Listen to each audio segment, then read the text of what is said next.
Welcome to Sign Up Simple and my GetResponse tutorial for beginners.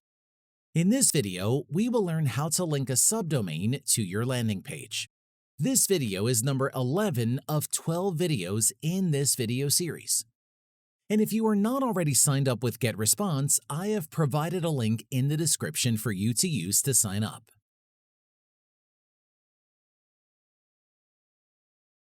Click the Profile button found in the top right-hand corner of the header.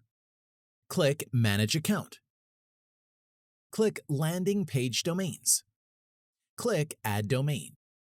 We are going to enter subscribe for the subdomain and then signupsimple.com for the main domain. Click Add Domain. Click How do I manage domains for my landing page link. Scroll until you see How do I change the DNS settings? Click. Scroll down until you see the NS records. My main domain, Sign Up Simple, is registered on Google Domains. Under DNS, we are going to click Manage Custom Records. Click Create New Record. Enter my subdomain subscribe. Select NS. Enter the two NS records that GetResponse provided. Copy the first one.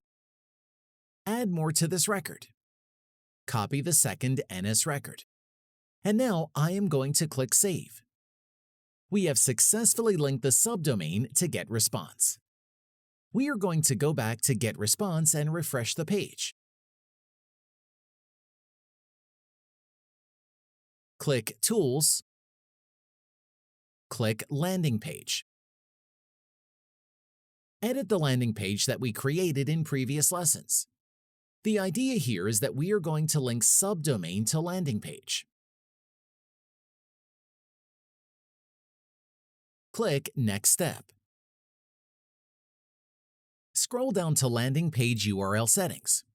Currently, this is what we have the page linked to. I have, however, registered subscribe.signupsimple.com, so select that and then select Publish.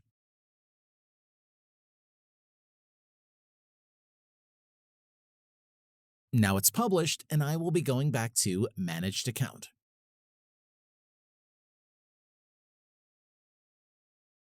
Okay, basically it said that it could take 24 hours to propagate, however for me it took 20 minutes.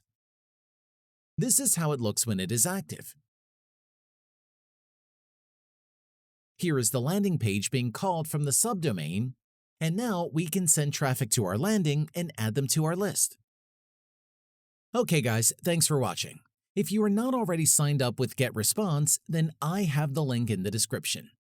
Also, the next video should appear in front of your screen here. See you in the next video.